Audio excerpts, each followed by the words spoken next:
Beautiful morning this morning, inbound to Kerry. We're flight level 80, just crossing the RSC, and you can see here that we're routing direct to the Kilo Echo Romeo. And I thought I'd take the opportunity to show you how to select and display a holding pattern at the Kilo Echo Romeo and load that into the Garmin perspective in the Cirrus aircraft. So we can have a look at our approach plate first of all.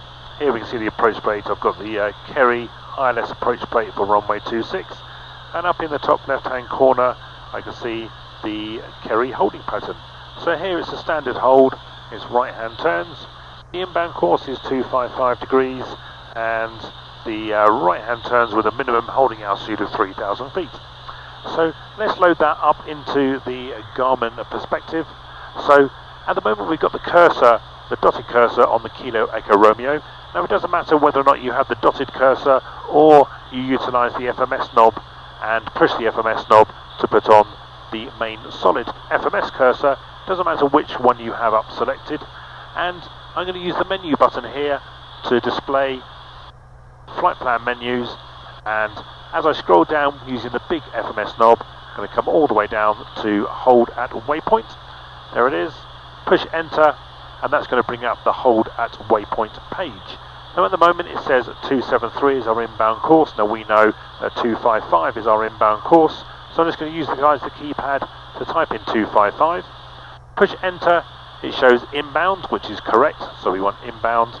Push enter, it says here time. Now we can change this again with the FMS cursor knob if we wanted to. We can change this from time to distance if your hold had a distance, but this is a timed hold, so we're just going to push enter, and it is 1 minute, and it is right hand turns. Again, you could change that to left or right if you wanted to with the FMS cursor knob, but we're right hand turns, so we're going to push enter. Expected further clearance time, well, if we wanted to leave the hold at a certain time we could put that in there and it will give us a message, but we don't have an expected further clearance time, so I'm going to push enter once, and before I load I'm just going to have a look at the holding pattern here, and I can see that it looks and makes sense. So inbound with right hand turns, and I'm going to compare that to my plate, and it looks identical. So that's fantastic. It's flashing load, so I'm going to push enter to load it, and then what we'll see is it will go straight into the hold, straight into the flight plan below Kerry, 255 degrees, 1 minute. If I wanted to look at that in a little bit more detail, or if I didn't look at the map before I pushed enter to make sure that it did look sensible, then what I can do is I can actually select that FMS cursor, or I can select the cursor down to the hold, and then turn on the FMS cursor, and when I do that, it will then display to me on the map here the holding pattern, and I can see here I've got my hold at Kerry all set up, inbound, 255 degrees with right hand turns, and that's how you set up a holding pattern into an en route flight plan. In an earlier video we looked at loading a holding pattern into an en route flight plan, and we did that while we're en route to Kerry. So here's Kerry, and here's the holding pattern that we loaded in earlier on, 255 degrees and 1 minute outbound leg. It's right hand turns in this case.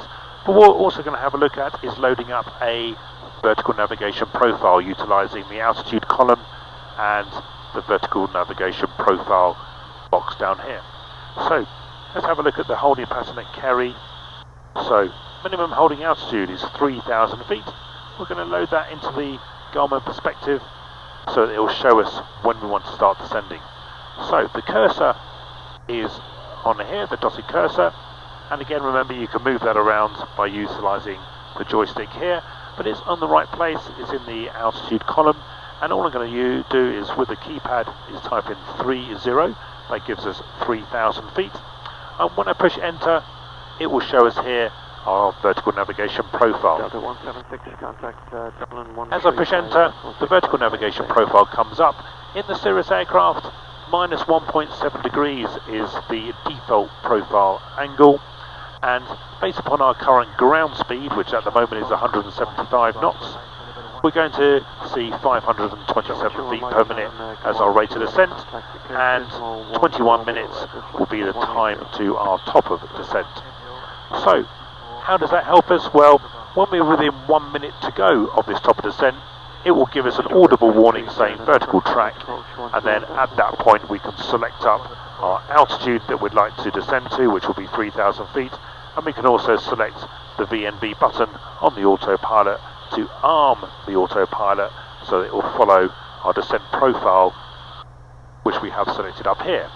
However, 526 feet per minute is quite shallow for an IFR descent, and the air traffic controllers prefer us to come down a little bit quicker. So therefore, if we'd like to change this to give us a slightly steeper descent, we need to move the cursor from here down to here. Now you can utilise a joystick to do that, or quite simply push the VNV profile button. That will move the cursor down to the VS target.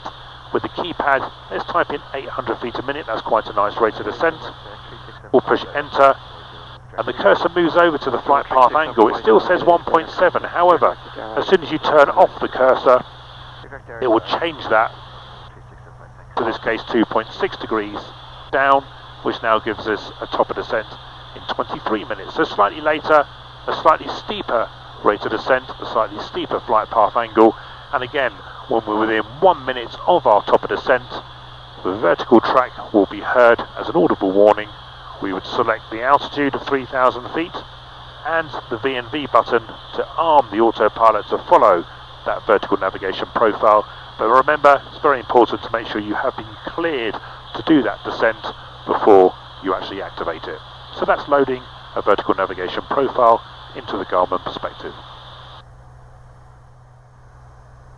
I have the 80s frequency loaded into COM2, waiting for it to say RX up here so that I can hear the 80s, so that I know which approach we're going to do. However, based upon what the weather was doing earlier on from the weather forecast, I know that we'll probably be doing an ILS onto runway 26. So I'm going to have a look at loading the approach now into Kerry for runway 26. So I have the ILS approach plate here, and I know that we're coming in from the east, so we're heading in this sort of direction, and here I can see I've got an initial approach fix here of the Kilo Yankee 015, and with no radar here at Kerry, so I'm expecting it to be a procedural approach. So up on the Garmin's perspective, I'm going to load the approach. So it doesn't matter where you have the cursor here, as soon as you push the procedure button, it will select the approach and put it in the appropriate point in the flight plan. So I've selected the procedure button. First thing it says is select approach. So I'll push enter on the keypad. Got a few options here. So the first one is the ILS for runway 26, which is what we want, and 2 RNAV approaches. So ILS 26, I'm going to push enter, and then we have a selection here of transitions. It has vectors, Kilo Echo Romeo initial approach fix, and Kilo Yankee 015, which is the one that we would like. So you can see here, so here's the Kilo Yankee 015 that we want to fly, or if you're coming in from the other direction, you could be flying via the Kerry NDB and doing the full procedure. So Kilo Yankee 015 is the one that we would like.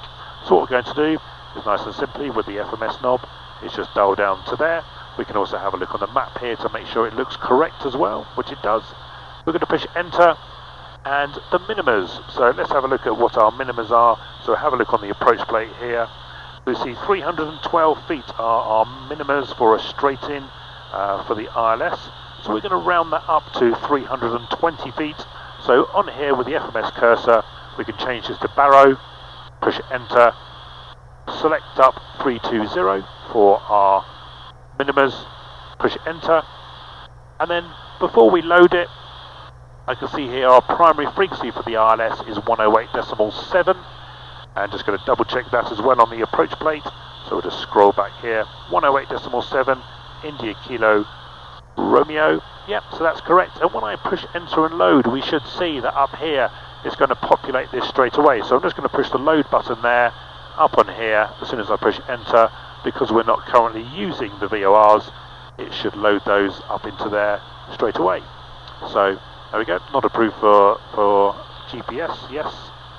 And there you go, 108.7 is populated both in nav1 and nav2 active straight away. It puts it into the active immediately because I'm currently not using either of the navs, so therefore it's going to put it straight away into there. And then what I can now see is that below my en route flight plan, I now have my approach, and I can scroll through that and just have a look and make sure that everything looks correct. So I've got the Kilo Yankee 015 INRAD, I've got my capture point for the ILS, ROTSO, which is my final approach fix, runway 26, which is my missed approach point, and then I have my missed approach procedure after that. So once I've loaded it, I can have a look through my approach and compare it with the approach plate and make sure that everything looks correct. So that's loading the ILS approach for runway 26 into Kerry. 30.6 descending to